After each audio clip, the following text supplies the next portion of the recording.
Hello, welcome to Vow Glow with Pastor J. My name, as always, is Juliana Anake Ugu. This is a conversation on before and after the vow.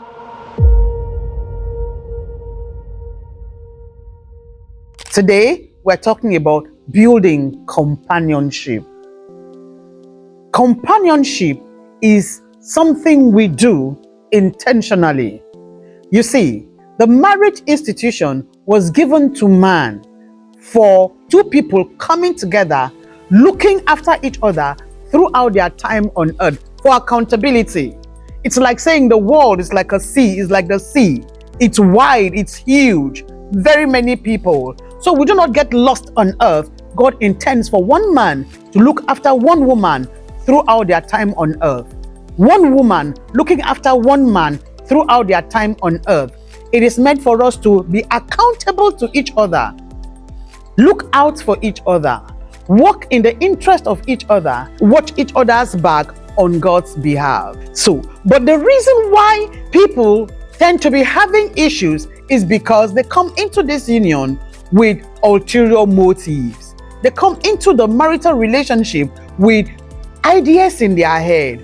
They want to scam the other person or outsmart the other person, thinking that they are wiser than the other person. They have expectations in their head. They want to come into the union and have things work in a certain way, in their own selfish interest, not thinking about the other person. When this happens, you find people falling out of favor with each other, falling out of love with each other.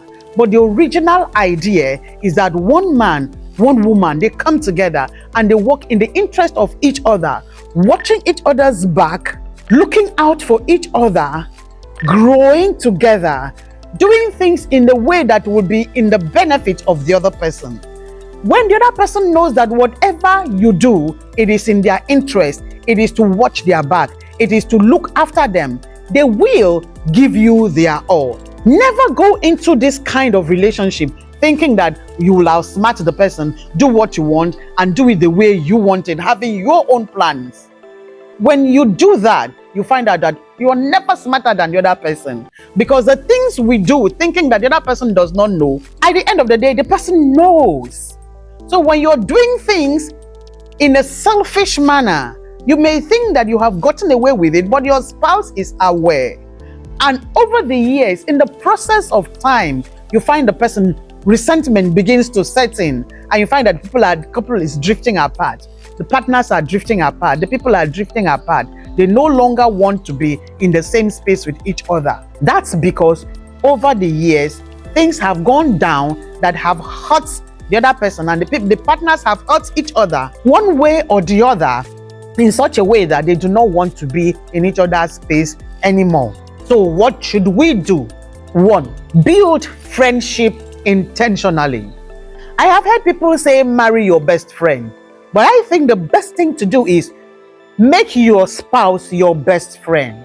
Let your conversation, let your interactions, let your actions, whatever you do, your communication, verbal and non-verbal, be in the best interest of your partner.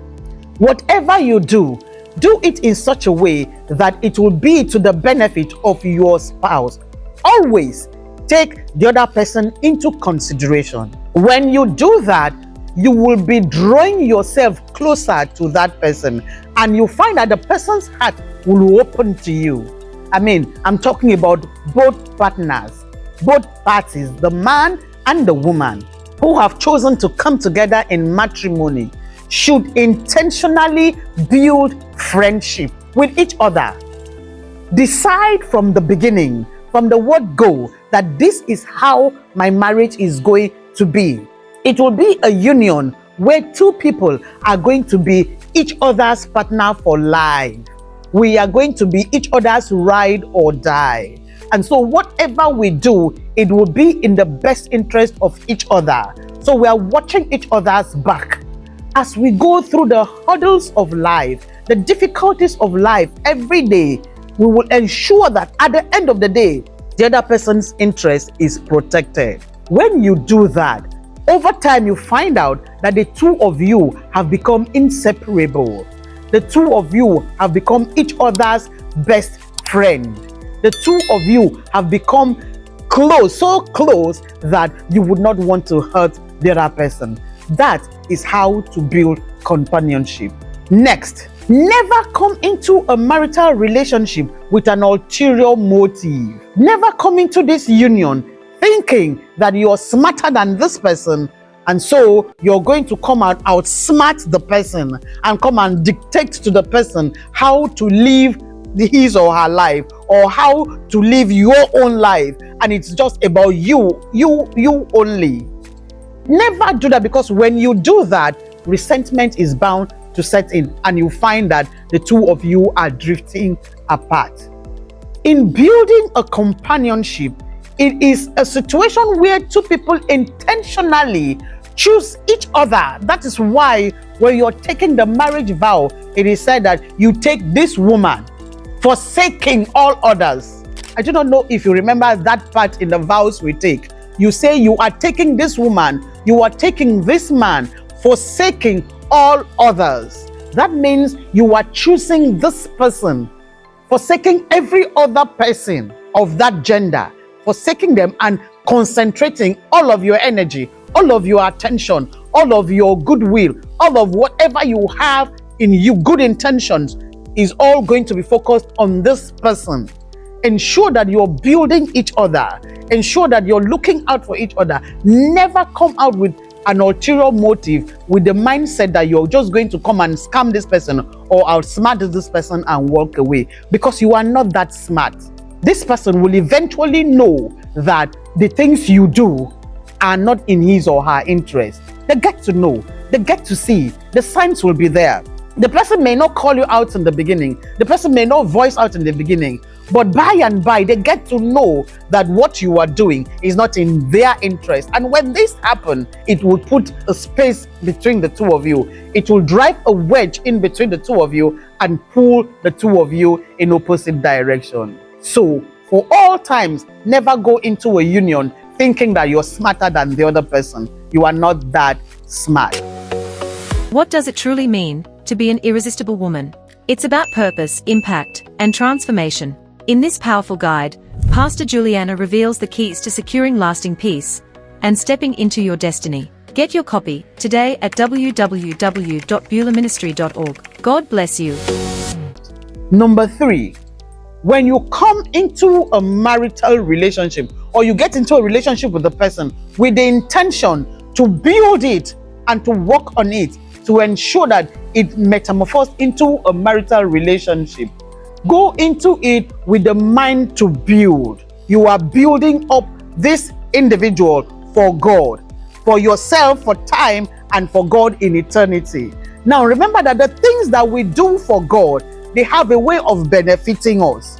So when you're building your partner with the intention to build this person on behalf of God, in the long run, you will be the one that will benefit from that building of your spouse. So you are looking after the person's best interest. What is the person's strength?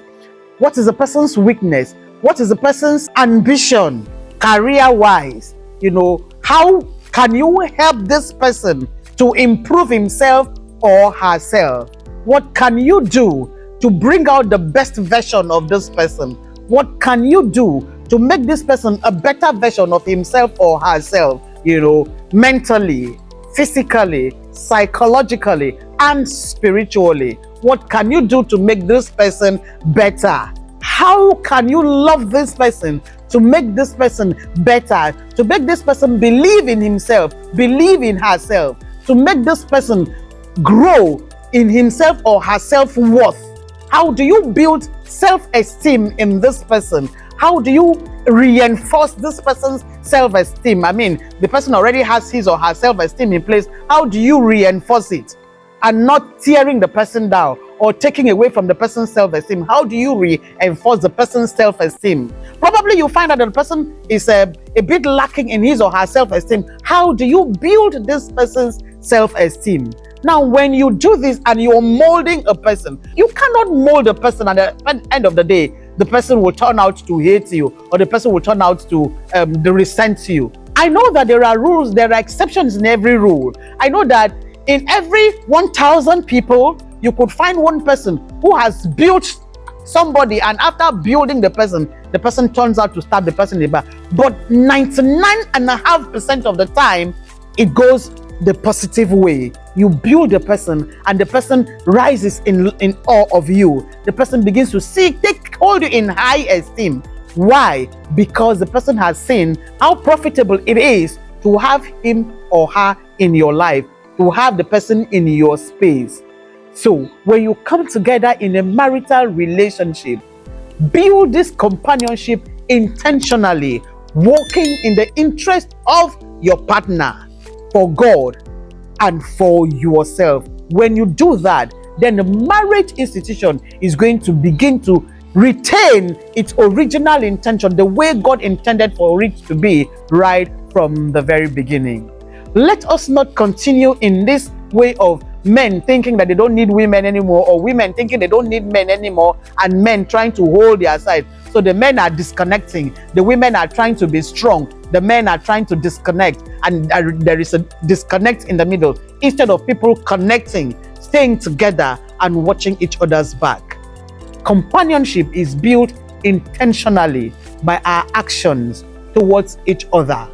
When we do that, our relationships will become stronger, our marriages will last longer, and they will profit us in the long run. Let me know what you think in the comment section. God bless you.